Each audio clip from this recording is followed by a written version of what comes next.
एक बहुत बड़ी कोठी के अकब में मौजूद अनेक्सी से म्यूजिक की आवाज़ें बाहर लॉन तक आ रही थी। बाहर मौजूद कोई भी शख्स अनेक्सी के अंदर मौजूद लोगों की कुव्वत बर्दाश्त पर हैरानी का इजहार कर सकता था, लेकिन वो अनेक्सी के अंदर मौजूद लोगों की हालत देख लेता तो इस कदर हैरान कुन कुव्वत बर्दाश्त की वजह जान जाता। अनेक्सी के अंदर मौजूद 6 लड़के जिस हालत में थे, उस हालत में इससे ज़्यादा तेज़ और बुलंद म्यूज़िक भी उन पर असरअंदाज ना हो सकता था। जहाँ तक 7वें लड़के का ताल्लुक था, तो ऐसी किसी चीज़ से मुतासिर नहीं होता था। अनेक्सी का वो कमरा इस वक्त धुएं के मरगूलों और अजीब किस्म की बू से भरा हुआ था।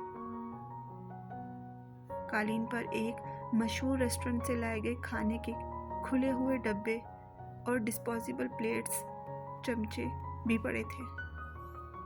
कालीन पर खाने पीने की बची कुची चीज़ें और हड्डियाँ भी इधर उधर फेंकी हुई थी।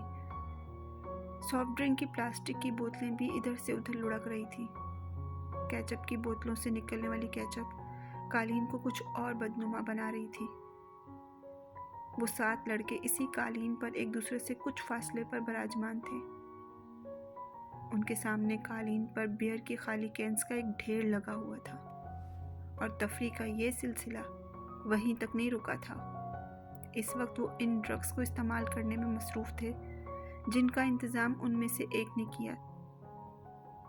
पिछले 2 माह में वो तीसरी बार इस एडवेंचर के लिए इकट्ठे हुए थे और इन 3 मौक़ा पर 2-4 मुख्तलिफ किस्म के ड्रग्स इस्तेमाल कर चुके थे।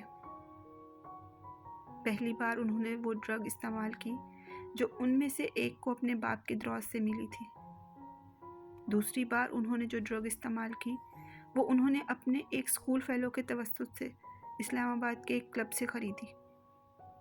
और इस बार वो जो ड्रग इस्तेमाल कर रहे थे वो उन्होंने एक ट्रिप पर रावलपिंडी की एक मार्केट में एक अफ़गान से ख़रीदी थी। तीनों मौक़ों पर उन्होंने इन ड्रग्स के साथ अल्कोहल का इस्तेमाल किया, जिसका हुसूल उनके लिए मुश्किल नहीं था। इस वक्त भी इन 7 लड़कों में से 6 लड़के पूरी तरह नशे में थे। इनमें से एक अभी भी कांपते हाथों के साथ ड्रग को सूंघने की कोशिश कर रहा था, जबकि वो लड़के सिगरेट पीते हुए बाकी लड़कों के साथ टूटी फूटी गुफ्तगू कर रहे थे। सिर्फ 7वां लड़का मुकम्मल तौर पर होश में था। इस लड़के का चेहरा पिंपल्स से भरा हुआ था और उसके गले में मौजूद एक सियाह तंग डोरी में 3-4 तांबे की अजीब सी शक्लों के जेवरात परोए हुए थे। उसने आंखें खोलकर अपने दाईं तरफ मौजूद लड़कों पर एक नज़र डाली। उसकी आंखें सुर्ख हो रही थी, मगर उस सुर्खी के बावजूद वो ऐसा कोई तासुर नहीं दे रही थी कि वो बाकी लड़कों की तरह मुकम्मल तौर पर नशे की गिरफ्त में था। चंद मिनट उन्हें देखने के बाद उसने सीधे होते हुए डिबिया में मौजूद बाकी ड्रग्स को उंडेल दिया और एक छोटे से स्ट्रॉ के साथ उसे सूंघने लगा। काफ़ी देर के बाद इसने स्ट्रॉ को एक तरफ फेंक दिया और हाथ की पोर पर थोड़ी सी ड्रग रखकर ज़बान की नोक के साथ कुछ दिलचस्पी, तजस्सुस मगर एहतियात के साथ उसे चखा। दूसरे ही लम्हे इसने बर्क रफ्तारी के साथ अपने बाएं जानिब थूका। ड्रग यकीनन बहुत अच्छी क्वालिटी की थी। उसकी आंखें अब पहले से ज़्यादा सुर्ख हो रही थी, मगर अभी भी वो अपने होशो हवास में था। उसके चेहरे के तासुरात से अंदाज़ा हो रहा था कि वो अपनी इस सरगर्मी से कुछ ज़्यादा महजूज नहीं हुआ। 1-2 मिनट के बाद उसने अपने पास कालीन पर पड़े हुए बियर की कैन से चंद घूंट लेते हुए जैसे ड्रग के जायके को साफ करने की कोशिश की। कैन रखने के बाद वो चंद मिनट तक कॉर्न में मौजूद ड्रग को देखता रहा। दूसरे 6 लड़के इस वक्त तक नशे में पूरी तरह धुत कारपेट पर औंधे सीधे पड़े थे, मगर वो अब भी इसी तरह बैठा था। कैन में मौजूद बियर के घूंट लेते हुए वो पुरसोच अंदाज में इन सबको देखता रहा। उसकी आंखें अब मुतमर्रम हो रही थी, मगर उनमें मौजूद चमक बता रही थी कि वो अभी भी मुकम्मल तौर पर नशे में नहीं है। ये इसके साथ तीसरी बार हुआ था। पहली बार वो ड्रग इस्तेमाल करने के बाद भी वो इसी तरह बैठा रहा, जबकि उसके दोस्त बहुत जल्द नशे में धुत हुए थे। रात के पिछले पहर वो इन लोगों को इसी हालत में छोड़कर खुद घर आ गया। आज भी वो यही करना चाहता था। कमरे के अंदर मौजूद ड्रग की बू अब पहली बार वो उलझने लगा। इसने खड़ा होने की कोशिश की और वो लड़खड़ा गया। अपनी लड़खड़ाहट पर काबू पाते हुए वो सीधा खड़ा हो गया। नीचे झुककर उसने कारपेट से की रिंग, वॉलेट और क्रेडिट कार्ड उठाए। फिर आगे बढ़कर उसने स्टेज को बंद कर दिया। अपनी मतबरम और सुर्ख आंखों से इसने कमरे में एक नज़र दौड़ाई, यूं जैसे वो कोई चीज़ याद करने की कोशिश कर रहा हो। फिर वो कमरे के दरवाजे की तरफ बढ़ गया। एक बार फिर नीचे बैठकर इसने जॉगर्स पहने और इनके तस्मों को टखनों के गिर्द लपेट कर गिरा बांधी। फिर वो दरवाजे का लॉक खोलकर बाहर निकल गया। रोशनी से एकदम वो कॉरिडोर की तारीकी में आ गया। अंधेरे में अपना रास्ता ढूंढते हुए वो अनेक्सी के बैरूनी दरवाजे को खोलता हुआ बाहर लॉन में आ गया। अनेक्सी के सीढ़ियां उतरते हुए इसे अपनी नाक से कोई चीज बहती हुई महसूस हुई। बायां हाथ उठाकर इसने अपनी ऊपरी होंठ पर रखा। उसकी उंगलियां चिपचिपाने लगी। इसने हाथ उठाते हुए अपनी उंगलियों को अनेक्सी के बैरूनी लाइट की रोशनी में देखा। इसके पूरों पर खून के कतरे लगे हुए थे। इसने अपने ट्राउजर की जेब टटोलते हुए अंदर से एक रुमाल बरामद किया और अपनी पोरों पर लगा हुआ खून साफ किया। इसके बाद उसी रुमाल के साथ इसने अपने नाक से टपकने वाला खून साफ किया। इसे अपने हलक में कोई चीज चुभती हुई महसूस हुई। इसने खंगार कर अपना गला साफ करने की कोशिश की। इसे अब अपने सीने में भी घुटन का एहसास होने लगा। चंद गहरे सांस लेकर इसने उस घुटन को कम करने की कोशिश की। वहीं खड़े खड़े इसने 2-3 बार नीचे थूका और एक बार फिर सीढ़ियां उतरने के लिए कदम बढ़ाया। वो एकदम ठटक गया। इसकी नाक में अजीब सी सनसनाहट हुई और फिर एकदम कोई चीज पूरी कुव्वत से बहने लगी और वो बेख्तियार कमर के बल झुक गया। एक धार की सूरत में इसकी नाक से निकलने वाला खून सीढ़ियों पर गिरने लगा। मार्बल पर फिसलता हुआ खून। वो उसे देखता रहा। गोल्फ क्लब में तकरीबे तकसीम इनामात मुनक्किद की जा रही थी। 16 साल सलार सिकंदर भी अंडर 16 की कैटेगरी में 7 अंडर पर के स्कोर के साथ पहली पोजीशन की ट्रॉफी वसूल करने के लिए मौजूद था। सिकंदर उस्मान ने सलार सिकंदर का नाम पुकारे जाने पर तालियां बजाते हुए इस ट्रॉफी कैबिनेट के बारे में सोचा, जिसमें इस साल उन्हें कुछ मज़ीद तब्दीलियां करवानी पड़ेंगी। सलार को मिलने वाली शील्ड्स और ट्रॉफीज की तादाद इस साल भी पिछले सालों जैसी ही थी। इनके तमाम बच्चे ही पढ़ाई में बहुत अच्छे थे, मगर सलार सिकंदर बाकी सबसे मुख्तलिफ था। ट्रॉफीज, शील्ड्स और सर्टिफिकेट्स के मामले में वो सिकंदर उस्मान के बाकी बच्चों से बहुत आगे था। 150 IQ लेवल के हामिल इस बच्चे का मुकाबला करना इनमें से किसी के लिए भी मुमकिन नहीं था। फखरिया अंदाज में तालियां बजाते हुए सिकंदर उस्मान ने दाईं तरफ बैठी हुई अपनी बीवी से सरगोशी में कहा, ये गोल्फ में इसकी 13वीं और इस साल की 4थी ट्रॉफी है। हर चीज़ का हिसाब रखते हो तुम। उसकी बीवी ने मुस्कुराते हुए जैसे कदरे सताइशी अंदाज में अपने शौहर से कहा, जिसकी नज़रें इस वक्त मेहमान खुसूसी से ट्रॉफी वसूल करते हुए सलार पर मरकूज थी। सिर्फ गोल्फ? और क्यों? वो तुम अच्छी तरह जानती हो। सिकंदर उस्मान ने अपनी बीवी को देखा, जो अब सीट की तरफ जाते हुए सलार को देख रही थी। आई बेट अगर ये इस वक्त इस मुकाबले में शिरकत करने वाले प्रोफेशनल खिलाड़ियों के साथ खेल रहा होता तो भी इस वक्त इसके हाथ में यही ट्रॉफी होती। सिकंदर उस्मान ने बेटे को दूर से देखते हुए कुछ फखरिया अंदाज में दावा किया। सलार अब अपनी सीट के अतराफ में मौजूद दूसरी सीटों पर मौजूद दूसरे इनामात हासिल करने वालों से हाथ मिलाने में मसरूफ़ था। इनकी बीवी को सिकंदर उस्मान के दावे पर कोई हैरानी नहीं हुई, क्योंकि वो जानती थी कि सलार के बारे में ये एक बाप का जज्बाती जुमला नहीं था, वो वाकई इतना ही गैर मामूली था। इसे 2 हफ्ते पहले अपने भाई जुबैर के साथ इसी गोल्फ कोर्स पर 18वें होल पर खेला जाने वाला गोल्फ का मैच याद आया। रॉ में इत्तफाकन गिर जाने वाली एक बॉल को वो जिस सफाई और महारत के साथ वापस ग्रीन पर लाया था, उसने जुबैर को महवे हैरत कर दिया। वो पहली बार सलार के साथ गोल्फ खेल रहा था। मुझे यकीन नहीं आ रहा।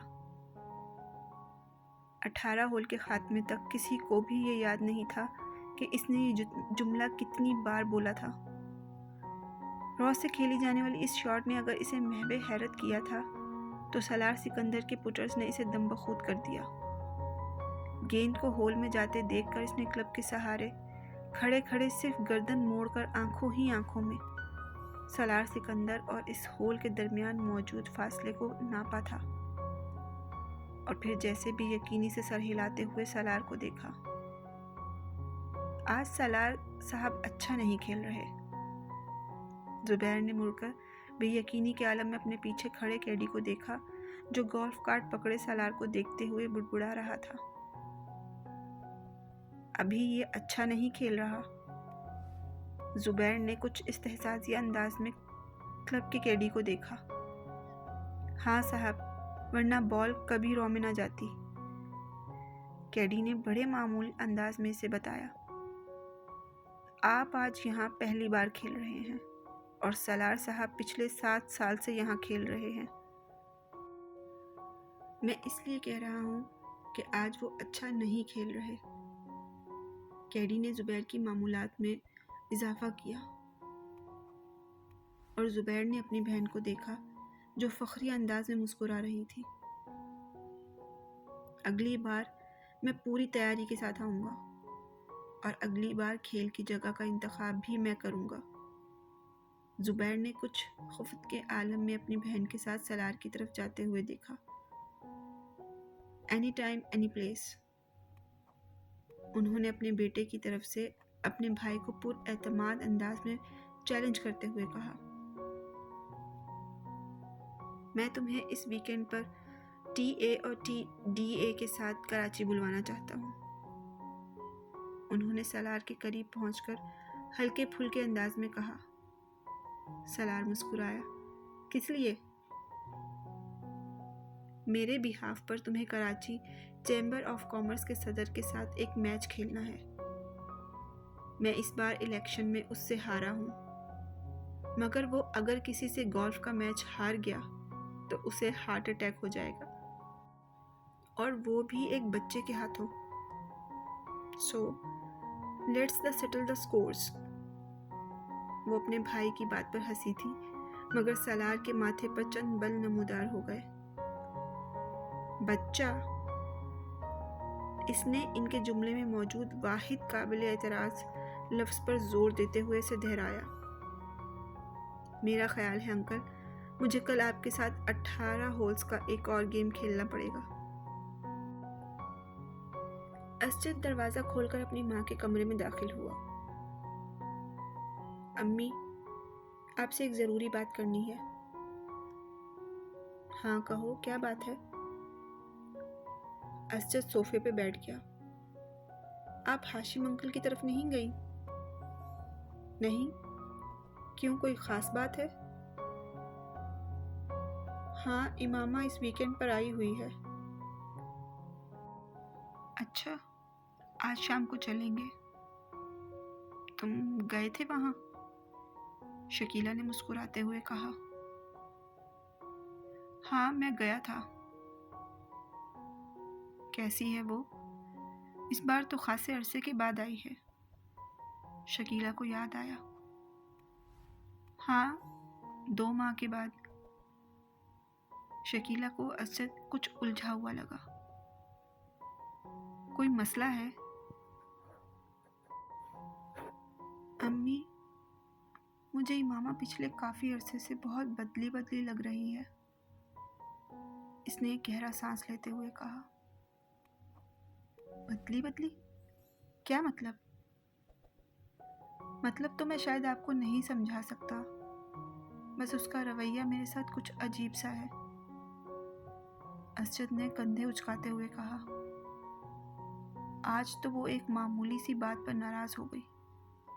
पहले जैसी कोई बात ही नहीं रही। मैं समझ नहीं पा रहा कि उसे हुआ क्या है। तुम्हें वहम हो गया है असजद। उसका ये रवैया क्यों बदलने लगेगा? तुम कुछ ज्यादा ही जज्बाती होकर सोच रहे हो। शकीला ने इसे हैरानी से देखा। नहीं अम्मी, पहले मैं भी यही समझ रहा था कि शायद मुझे वहम होगा, लेकिन अब ख़ास तौर पर आज मुझे अपने ये एहसासात वहम नहीं लग रहे। वो बहुत उखड़े से अंदाज में बात कर रही थी मुझसे। तुम्हारा क्या ख्याल है, उसका रवैया क्यों बदल गया है? ये तो मुझे नहीं पता। तुमने पूछा उससे?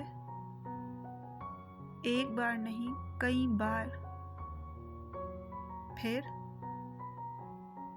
हर बार आपकी तरह वो भी यही कहती है कि मुझे गलतफहमी हो गई है। उसने कंधे उचकाते हुए कहा।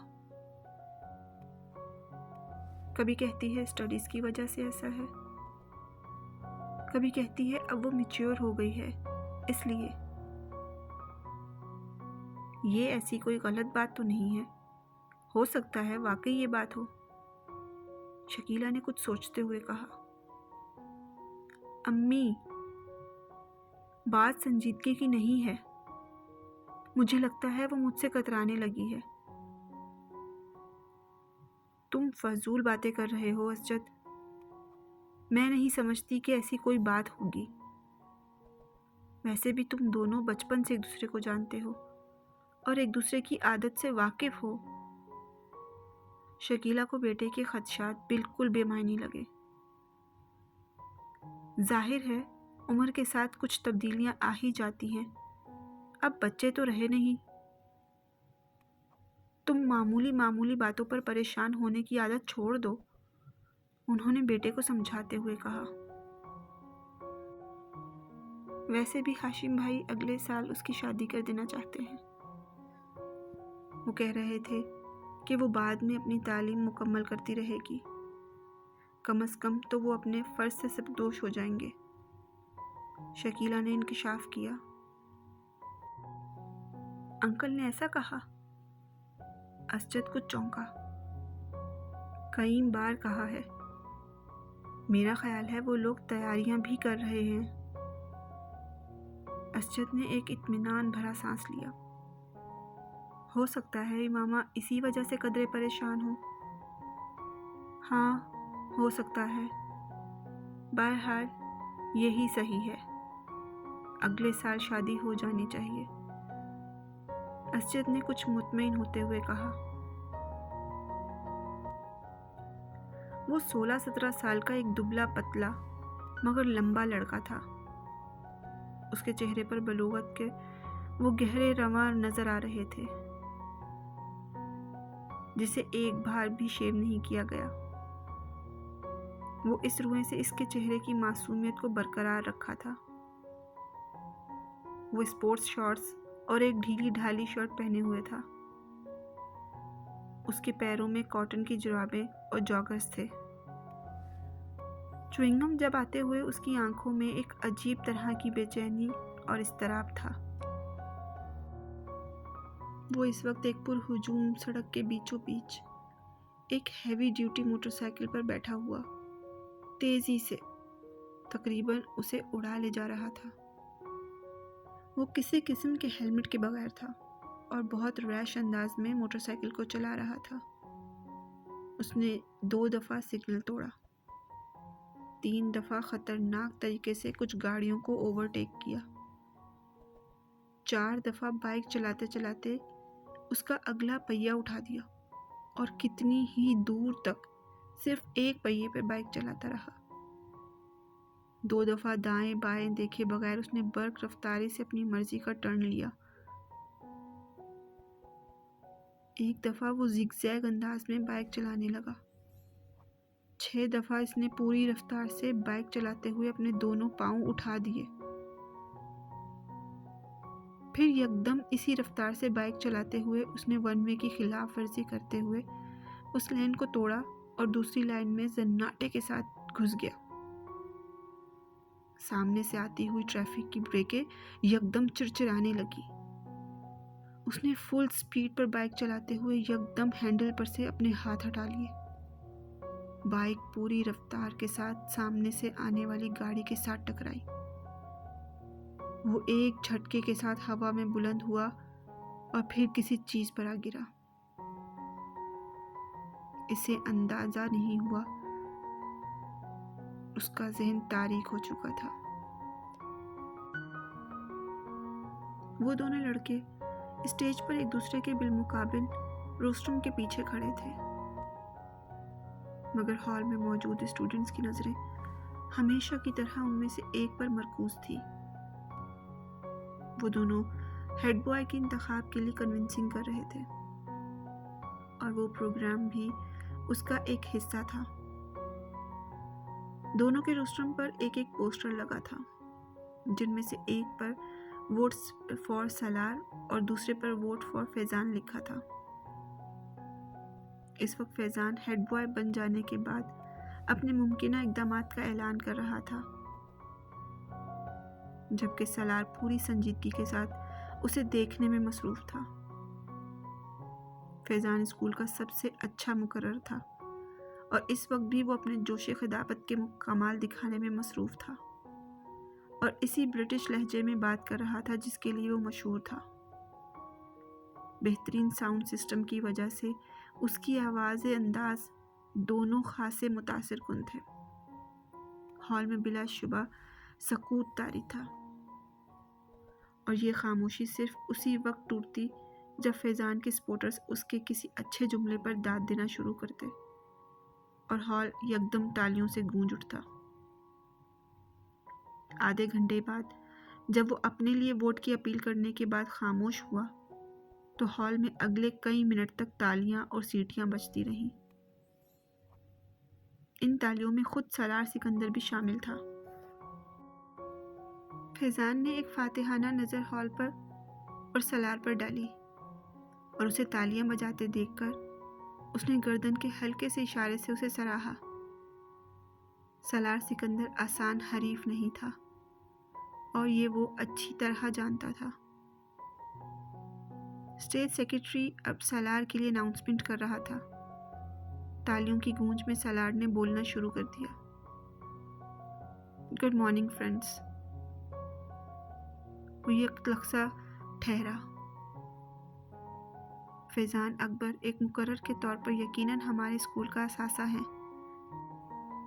मैं या दूसरा कोई भी इनके मुकाबले में किसी स्टेज पर खड़ा नहीं हो सकता। वो एक लम्हे के लिए रुका और उसने फैजान के चेहरे को देखा, जिस पर एक फख्रिया मुस्कुराहट उभर आई, मगर सलार के जुमले के बाकी हिस्से ने अगले ही लम्हे इस मुस्कुराहट को गायब कर दिया। अगर मामला सिर्फ बातें बनाने का हो तो हॉल में हल्की सी खिलखिलाहटें उभरी। सलार के लहजे की संजीदगी बरकरार थी, मगर एक हेड बॉय और मुकर्रर में बहुत फ़र्क होता है। मुकर्रर को बातें करनी होती हैं, हेड बॉय को काम करना होता है। दोनों के दरमियान डूअर और टॉकर का फ़र्क होता है और great talkers are not great doers. Salaar के सपोर्टर्स की तालियों से हॉल गूंज उठा। मेरे पास फैजान अकबर जैसे खूबसूरत लफ्ज़ों की रवानी नहीं है, उसने अपनी बात जारी रखी। मेरे पास सिर्फ मेरा नाम है और मेरा मुतासिर कुन रिकॉर्ड, और मुझे कन्विंसिंग के लिए लफ्ज़ों के कोई दरिया नहीं बहाने। मुझे सिर्फ अल्फाज कहने हैं, trust me and vote for me. उसने शुक्रिया अदा करते हुए जिस वक्त अपने माइक को ऑफ किया इस वक्त हॉल तालियों से गूंज रहा था। 1 मिनट 40 सेकंड्स में वो इसी नपे तुले और कैलकुलेटेड अंदाज में बोला जो उसका खासा था, और इसी 1.5 मिनट ने फैज़ान का तख्ता कर दिया। इस इब्तदाई तारुफ के बाद दोनों उम्मीदवारों से सवाल जवाब का सिलसिला शुरू हुआ। सलार सिकंदर इन जवाबात में भी उतने ही इख्तिसार से काम ले रहा था जितना उसने अपनी तकरीर में लिया था। उसका सबसे तवील जवाब 4 जुमलों पर मुश्तमिल था, जबकि फैज़ान का सबसे मुख्तसर जवाब भी 4 जुमलों पर मुश्तमिल नहीं था। फैज़ान की फसाहत और बलागत जो पहले उसकी खूबी थी, इस वक्त इस स्टेज पर सलार के मुख्तसर जवाबात के सामने चर्ब जुबानी नजर आ रही थी। इसका एहसास खुद फैज़ान को भी हो रहा था। जिस सवाल का जवाब सलार एक लफ्ज़ या एक जुमले में देता, उसके लिए फैज़ान को आदतन तमहीद बांधनी पड़ती, और सलार का अपनी तकरीर में उसके बारे में किया हुआ ये तबसरा वहाँ मौजूद स्टूडेंट्स को कुछ और सही महसूस होता कि एक मुकर्रर सिर्फ बातें कर सकता है। सलार सिकंदर को हेड बॉय क्यों होना चाहिए? सवाल किया गया। क्योंकि आप बेहतरीन शख्स का इंतखाब चाहते हैं। क्या ये जुमला खुद शताइशी नहीं? नहीं, ये जुमला खुद शनासी है। खुद सताइशी और खुद शनासी में क्या फ़र्क है? एक बार फिर चुपते हुए लहजे में पूछा गया। वही जो फैज़ान अकबर और सलार सिकंदर में है। अगर आपको हेड बॉय ना बनाया तो आपको क्या फ़र्क पड़ेगा? फ़र्क मुझे नहीं, आपको पड़ेगा। कैसे? अगर बेहतरीन आदमी को मुल्क का लीडर ना बनाया जाए तो फ़र्क कौम को पड़ता है, बेहतरीन आदमी को नहीं। आप अपने आप को बेहतरीन आदमी कह रहे हैं? एक बार फिर एतराज़ किया गया। क्या इस हॉल में कोई ऐसा है जो खुद को बुरे आदमी के साथ इक्वेट करे? हो सकता है। फिर मैं उससे मिलना चाहूँगा। हॉल में हंसी की आवाज़ें उभरी। हेड बॉय बनने के बाद सलार सिकंदर जो तब्दीलियाँ लाएगा उसके बारे में बताएं। तब्दीलियाँ बताई नहीं जाती, दिखाई जाती हैं, और ये काम मैं हेड बॉय बनने से पहले नहीं कर सकता। चंद और सवाल किए गए। फिर स्टेज सेक्रेटरी ने हाजरीन में से एक आखिरी सवाल लिया। वो एक श्रीलंकन लड़के का था जो कुछ शरारती अंदाज में मुस्कुराते हुए खड़ा हुआ।